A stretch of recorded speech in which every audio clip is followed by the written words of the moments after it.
Salam müəllimlər, hər vaxtınız xeyir olsun. Hər birinizi xoş gördük. Müəllimlər, keçən dəfə Python sınağımızın 10 dənə sualının izahını verdim. 20 dənə sualdan 10 dənəsinin izahını verdim. Bu dəfə isə geriyə qalan sualların izahını verəcəm. 11-ci sualımızla başlayaq. 11-ci sualımızda bizə deyir ki, proqram fraqmentinin nəticəsi nə olacaq? İnformatikanı sevirik. Belə bir satır verilibdir və A5-ci elementi soruşur. Ümumiyyətlə biz satırları başlayırıq nömrələnməyə. Baxın, bu şəkildə yazmışam. İnformatikanı sevirik və başlamışam nömrələməyə. Sol tərəfdən nömrələyəndə sıfırdan başlanılır nömrələnməyə. Sağ tərəfdən də başlayanda isə -1-dən başlayır nömrələnməyə. Biz bu şəkildə qeyd edirik. Çünki mənfi halı da bizə lazım olacaq. Ona görə hər iki halı yazmışam. Bir deyirsiniz, burada boşluğun özü də sayılır. Boşluğun özü də nömrələnir, belə deyək ki. Və burada bizdən soruşur A5-ci element. Burada müəllimlər, baxın, A-nın daxilində, daha doğrusu A kvadrat mötərizə daxilində 5-i soruşur. Bir dənə bizim burada ədədimiz var.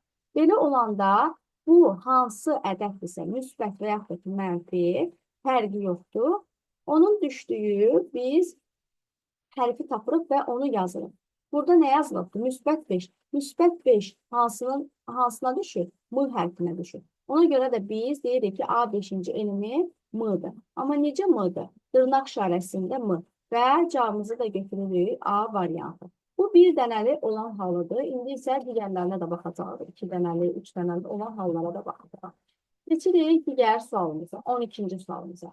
12-ci sualımızda burada artıq bizə 2 dənəli olan halı verilibdir. Gəlin baxaq. Kvadrat mötərizə daxilində bizə 2 dənəli olan halı verilibdir. Bu nə deməkdir, müəllimlər? Bu deməkdir ki, birinci bizə başlanğıcı göstərir, ikinci isə bizə sonu göstərir ki, yəni 2-dən başlayıb 9-a kimi gedibdir. Amma qeyd edim ki, Pythonda sonuncu götürülmür. Bunu yadımızda saxlayaq ki, əgər bu ikinci ədəd bizə verilibsə, Pythonda bu sonuncu götürülməyəcək. Bu nə deməkdir? Əgər gedib 9-un üzərinə düşsə, baxın bura düşsə, biz bunu götürməyəcək. Çünki qeyd etdiyim kimi Pythonda belə bir qayda var ki, sonuncu götürülmür. Bu nə deməkdir? 2-dən başlayacaq, baxın buradan başlayacaq, 9-a qədər gedəcək. Amma necə gedəcək? Bizim üçün addım verilmir. Addım verilməyəndə biz onu müsbət 1 kimi qəbul edirik. Addım verilməyəndə müsbət 1 kimi qəbul edirik. 2-dən başladı. İçini yazırıq, mütləq başlanğıcı yazırıq. 2-ni yazırıq, üzərinə 3 gəldik. Yəni, birinci ədədimizin üzərinə biz mütləq sürətdə addımımızı gəlməliyik. Addımımız yoxdur, amma biz onu müsbət 1 kimi qəbul edirik. 1 kimi qəbul edirik. 2-nin üzərinə 1 gəldik, 3. Üzərinə gəldik 4, 5, 6, 7, 8. Qeyd etdiyim kimi 9 götürülmür, sonuncu götürülməyəcək. 2 hara düşür? O'ya, 3 O'ya. Bu şəkildə qeyd edirik, müəllimlər. 5 M, 6 A, 7 P, 8 də I. Amma dırnaq işarəsində, mütləq sürətdə bunu yadımızda saxlayaq. Dırnaq işarəsində bizə formativ nəticəsini verəcək. Yenə qeyd edirəm, bu başlanğıcı göstərir, bu sonu göstərir. Addım verilmədiyi üçün biz onu müsbət 1 kimi qəbul edirik. Başlanğıc mütləq sürətdə götürülür, amma sonuncu ədəd bizə verilibsə, onu götürülür. 9-u götürülür, gördüyünüz kimi. Digər sualımıza keçid edək. Bir dəqiqə bunu elə seçək ki, yuxarıdakı silinməsin.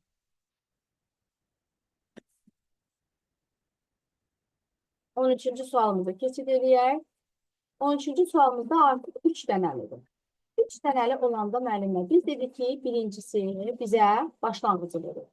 İkincisi bizə hara kimi gedəcək, sonuncunu verir və sonuncu götürülmüdür. Üçüncü isə bizə addımı göstərir. Burada artıq bizə addım verilib ki, addımın 2-dir. 2 addımla müsbət olduğu üçün irəliyə doğru gedəcək. Gəlin baxaq. Biz dedik ki, hardan başlayıbsa, onun üzərinə addımı gəlib tapa bilərik. 15-i, yəni başlanğıcı mütləq sürətdə götürürük. Üzərinə 2 gələndə 17, üzərinə 2 gələndə 19, bu şəkildə. Biz 15-dən 3-ə doğru getməliydik, düzdürmü? Amma, baxın, burada da 15-im. 15-dən mən 3-ə doğru getməliydim. Amma nə etdim? Mənim addımım məni hara apardı? Sağ tərəfə apardı. Amma mən sol tərəfə getməliydim.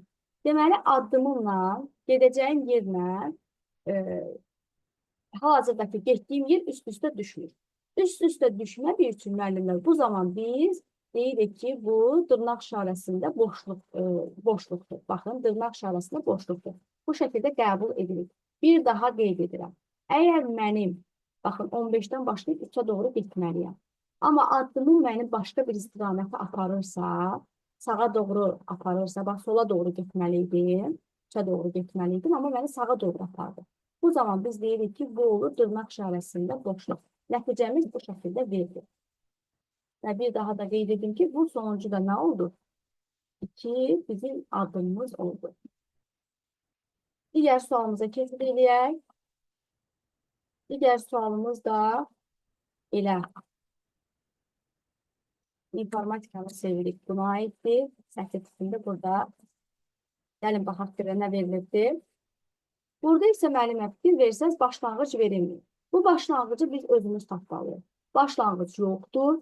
İkinci, bitəcək olan ədəd verilir bizə və addımımız verilir. Gəlin, belə düşünək ki, bizim üçün başlanğıc verilir. Gəlin, belə düşünək ki, bunu necə tapmaq olar? Bu zaman biz nə edirdik? Sıfırın özünü götürürdük, düzdürmü? Daha sonra üzərinə 3 gəlirdik, addımı gəlirdik. 3, yenə üzərinə gəlirdik 3, 6 olurdu, 3 gəlirik 9 olurdu, 3 gəlirdik 12 olurdu və 15-ci də götürülürdü. Bu şəkildə nəzərdə alır. İndi isə bizə bu 0 verilmir.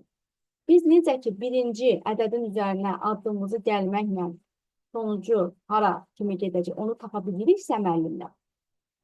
Əks istiqamətində də sonuncudan, baxın bu 15-dən, addımımızı çıxmaqla hardan başlayıb da onu tapa bilərik. Gəlin tapaq. 15-dən 3 çıxırıq. Olur 12. 12-dən 3 çıxırıq. 9. 9-dan 3 çıxırıq. 6 bu şəkildə. Biz indi bu zaman bilirik ki, bu 0-dan başlayıb mı, yoxsa 20-dən başlayıb mı?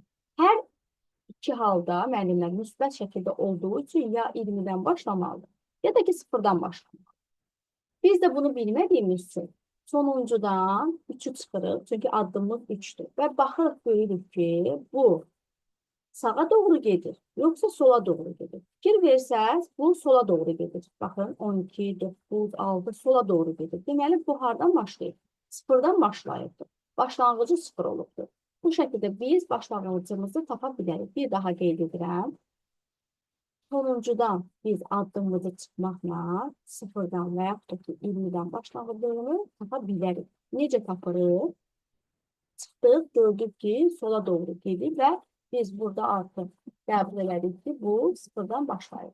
İndi isə 0-dan başladığı üçün, başlanğıcımız 0 olduğu üçün bu şəkildə yazırıq ki, 0-dan başladı. Daha sonra üzərinə 3 gəldi, oldu 3. Üzərinə 3 addım gəldi, 6, 9, 12. Çünki başlanğıcı nə idi? 0. Sonuncu nə idi? 15 idi. Ona görə o başlanğıc hissəni tapdıqdan sonra üzərinə 3'ləri gələrək bu şəkildə yaza bilərik ki, 0 olur, 3, 6, 9, 12 və 15 götürülür. Sonuncu götürülür. 0 hansıdır? İ. Daha sonra 3, 0, daha doğrusu o, düzgün sayın. 6 hansıdır? A, 9, P, 12 də İ. Amma necə? Dırnaq işarəsində bu şəkildə alınır. Bu da olur İ, O, A, K. Y variantımız doğru cavabımız olur. Digər sualımıza keçid eləyək. 15-ci sualımız. 15-ci sualımızda da yenə eyni şəkildə bizim üçün verilibdir və biz onu tapmalıyıq. Amma burada fərqli olaraq müəllimlər fikir verin. Başlanğıc var. Başlanğıc var. Mənfi 16. Amma harda bitəcək o bizə verilmir. Əgər ki, bu harda bitəcəyi bizə verilmirsə, bu ikinci ədəd, bu zaman biz onu götürürük. Veriləndə götürmürük, amma verilməyəndə, görürsünüz yox, verilməyəndə biz onu götürürük. Yenə nə edirik? Mənfi 16-nı götürürük. Götürdük mənfi 16-nı. Birinci bizim başlanğıcımızın üzərinə addımımızı gəlirik. Mənfi 13 olur. Mənfi 13'ü də götürürük. Sonra mənfi 13'ün üzərinə yenə biz adımımızı gəlirik. Mənfi 10. Mənfi 10'u da götürürük. Mənfi 10'un üzərinə gəlirik 3'ün. Mənfi 7'ni götürürük.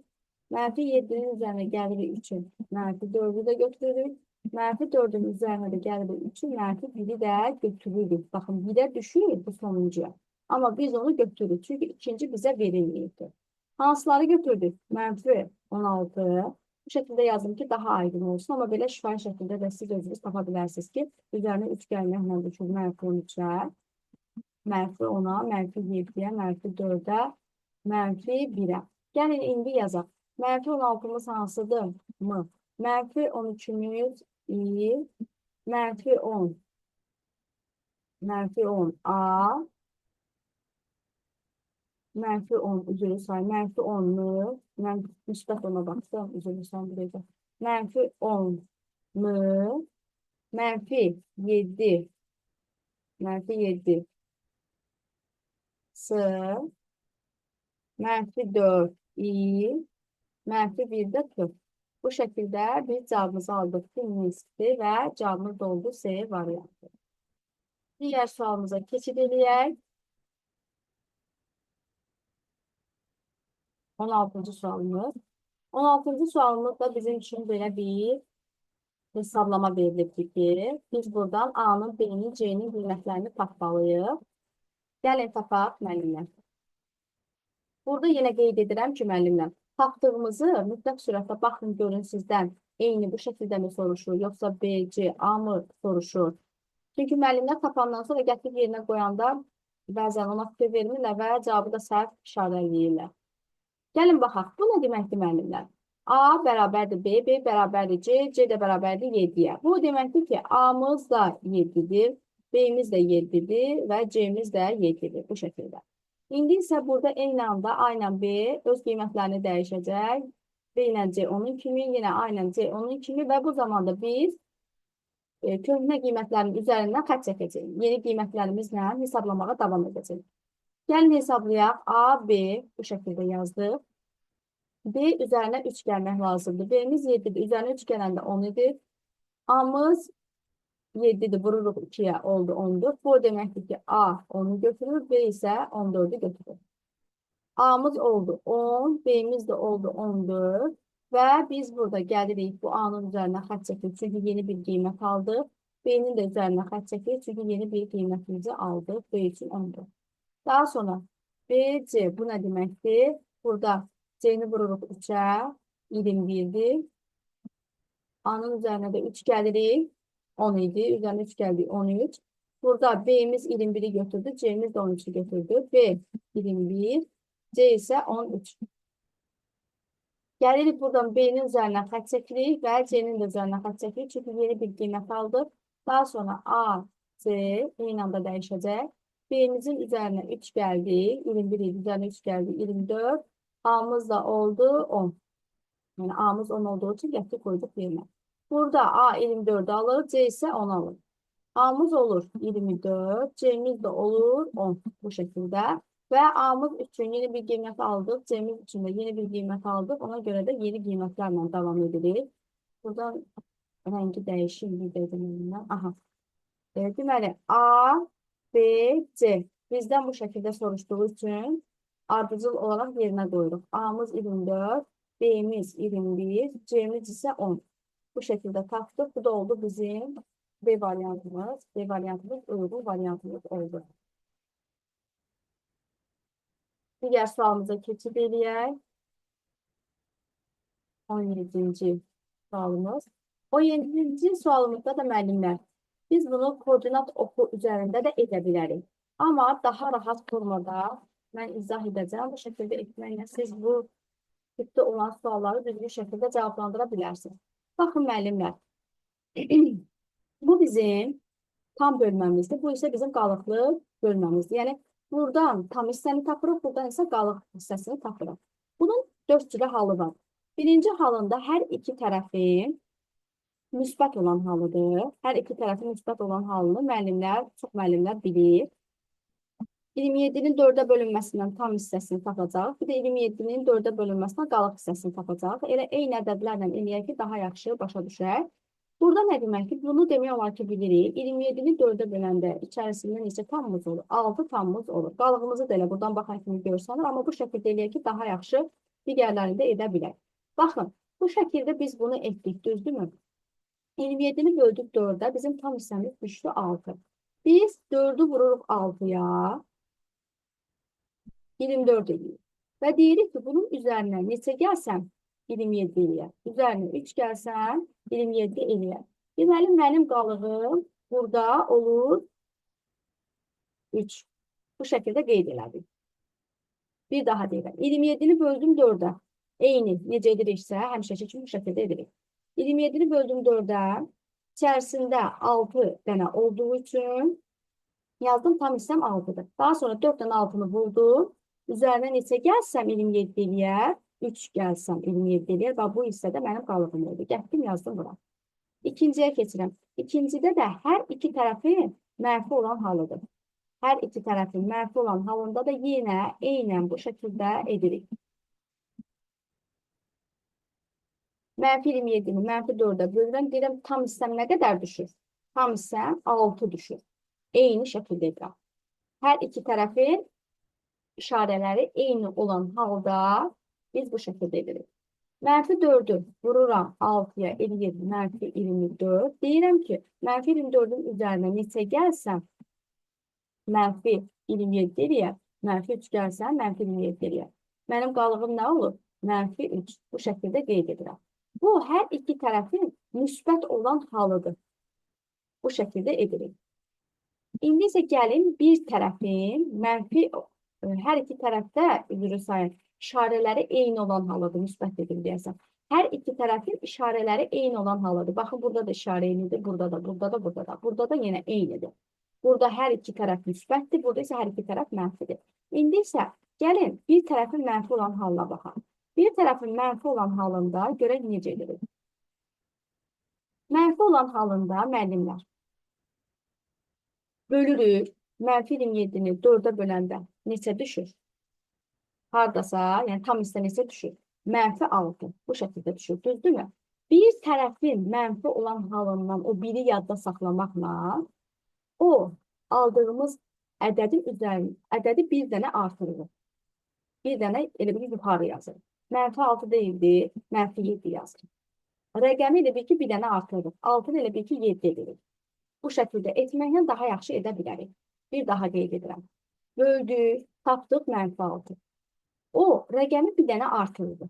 Bir tərəfin mənfi halına görə. Bir dənə artırdıq, oldu mənfi 7. 4-ü də vururam mənfi 7-yə, olur mənfi 28 və mənfi 28-in üzərinə nə gəlsəm mənfi 27 eləyər. 1 gəlsəm mənfi 27 eləyər. Qalığım da olur 1. 4-cü halımıza baxaq. 4-cü halımızda artıq sağ tərəfin mənfi olan halını yazaq. Yenə də burada da onun şəklində 27-ni mənfi 4-ə böləndə neçə düşür tam hissə? Mənfi 6. O 6 rəqəmini bir dənə artırılan. Bir tərəfin mənfi olduğu hala görə o bir ilə yadınızda saxlaya bilərsiniz ki, olur mənfi 7. Mənfi 4-ü vururam mənfi 7-yə 28. Mən 28-in üzərinə nə gəlsəm 27 alınır. Mənfi 1 gəlsəm 27 alınır. Deməli, mənim qalıq hissəmdə olur mənfi 1. Bu şəkildə tapa bilərik. Bir daha qeyd edirəm müəllimlər. Hər iki tərəfin işarəsi eynidirsə, elə bu şəkildə edirik. Bölürük, tam hissəmizi tapırıq. Vururuq bir-birinə. Neçə gəlsək ki, digər ədədimiz tamamlanar. O gəldiyimiz hissədə bizim qalıqımız olur.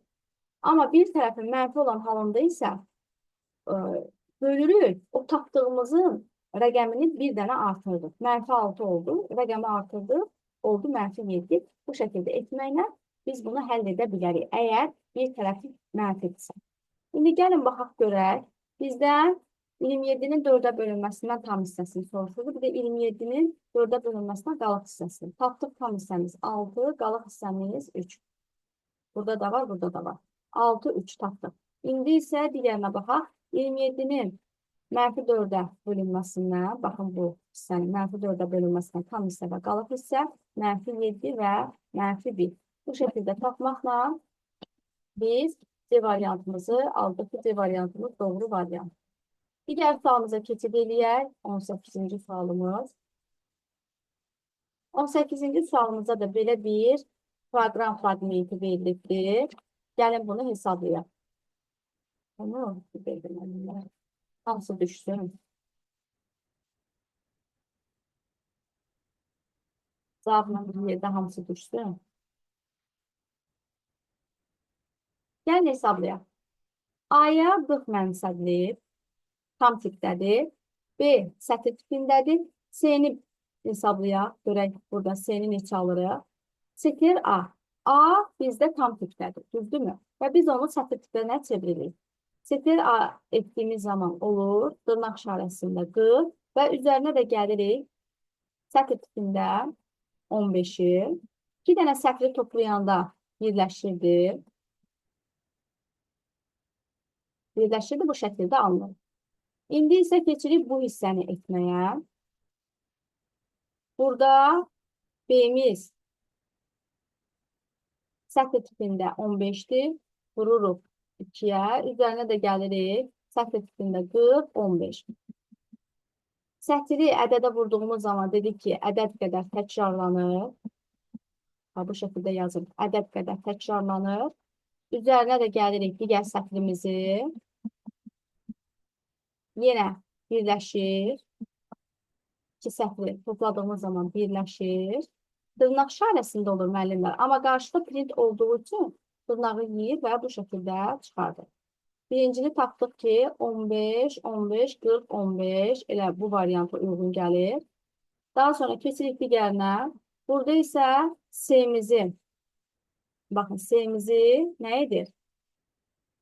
Sətr tipindədir, çevirir tam tipə. Çevirdiyimiz zaman olur 40.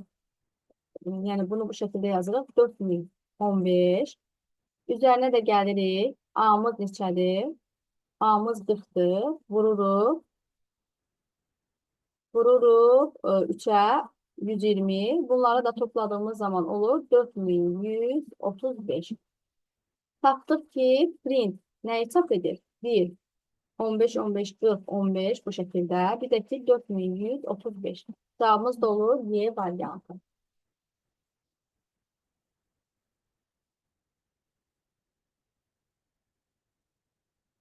On 18-ci sualımız idi. İndi isə keçək 19-cu sualımıza. 19-cu sualımız da inputla bağlıdır. Ümumiyyətlə biz demişdik ki, input nə edirdi? Input verilənləri daxil edirdi. Və süsmə halında sətr tipində olurdu. A üçün 12-ni daxil eləmişik, B üçün də 18-i daxil etmişik. Və dedik ki, süsmə halında necə olur? Süsmə halında sətr tipində olur. Deməli, biz A üçün 12-ni daxil edəndə o sətr tipində olacaq. Çünki qarşıda, baxın, input var. Ona görə sətr tipində olacaq. B üçün də 18 daxil edəndə onu da sətr tipində qəbul edəcək. Inputa görə, süsmə halında olduğu üçün. Və bizdən soruşur ki, print A üstə gələk B neçə eləyir? Gəlin toplayaq. Birinci A yazılıbdır. Ona görə mütləq A-nı yazmalıyıq. Sətr tipində 12, üzərinə gəlsin sətr tipində 18. Və 2 dənə də sətri toplayanda dedik ki, birləşir. Dırnaq işarəsində olur və print də qarşıda olduğu üçün dırnaq işarəsini yeyir və cavabımız da olur bu şəkildə. B variantımız doğru variantdır. Sonuncu sualımıza keçid edək.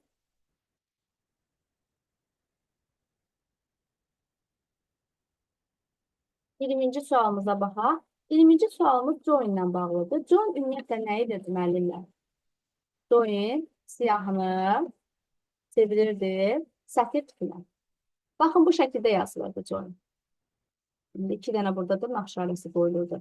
Bu şəkildə yazılırdı. Join hansına mənimsətmişiksə, indi burada A-ya mənimsətilir, bu şəkildə qeyd olunurdu. Əgər burada bu 7 yox, bu şəkildə olsaydı, biz bu verilən siyahını çeviririk sətr tipinə.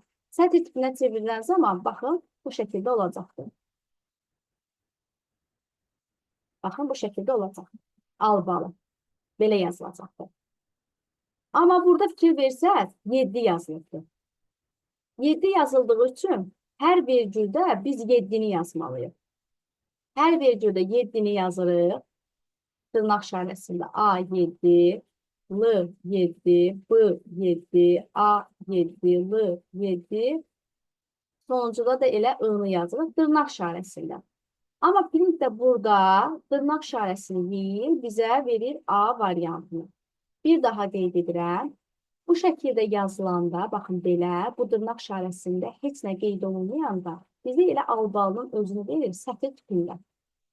Amma burada dırnaq işarəsində 7 yazılır. Bunun yanında, burada 7-nin yerinə biz başqa bir nələrsə də yaza bilərdik. Yəni, istədiyimiz bir hərfi yaza bilərik, istədiyimiz bir simvolu yaza bilərik.